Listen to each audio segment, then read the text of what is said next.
YouTube an informative channel. यहाँ पे समझने की बात, इजाफी तौर पर समझने की बात ये है कि नापाकी दो तरह की होती है। एक बड़ी नापाकी कहलाती है और एक छोटी नापाकी कहलाती है। इस नापाकी से वो नापाकी मुराद है कि जो नज़र नहीं आती। नज़र आने वाली जो नापाकी है, जैसा कि पेशाब पखाना वग़ैरह, उसका तो ज़ाब्ता बड़ा आसान है कि उसको दूर कर दिया जाए, उसको ज़ाइल कर दिया जाए, पानी से उसको धो दिया जाए तो मुतासिरा जगह पाक हो जाती है। कपड़े पे लग जाए तो कपड़े को धो दिया जाए। वो नापाकी की जो नज़र नहीं आती, उसकी दो किस्में हैं। एक को बड़ी नापाकी कहते हैं और एक को छोटी नापाकी कहते हैं। अगर किसी शख्स को छोटी नापाकी का सामना हो, छोटी नापाकी लाहिक हो, तो उस मौके पे पाकी हासिल करने के अमल को वुज़ू कहते हैं। और अगर बड़ी नापाकी लाहिक हो तो उस नापाकी को दूर करने और उस मौके पर पाकी हासिल करने के अमल को गुस्ल कहा जाता है।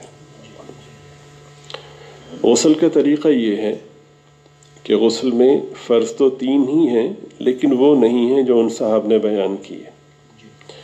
गुस्ल के तीन फ़र्ज़ हैं। उन तीन फ़र्ज़ों को जब कोई शख्स जिसे गुस्ल की हाजत हो वो इख्तियार करेगा और उन तीन शर्तों के साथ गुस्ल करेगा तो तब जाकर के वो पाक होगा।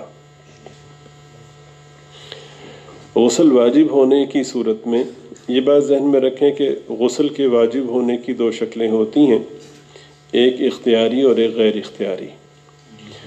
दोनों में से कोई भी शक्ल हो तो गुस्ल वाजिब होने की सूरत में जब कोई शख्स पाकी हासिल करना चाहे तो वो देखे कि अगर जिस्म पे कोई गंदगी लगी हुई है तो उसको पाक कर ले और उसके बाद इस तरतीब को इख्तियार करे। सबसे पहला फ़र्ज़ ये है कि मुंह भर के कुल्ली करे। तवज्जो के साथ तशरीफ़ रखें। सबसे पहला फ़र्ज़ ये है कि मुंह भर के कुल्ली करे अच्छी तरह में, जिसे गरगरा करना कहते हैं, वो करे।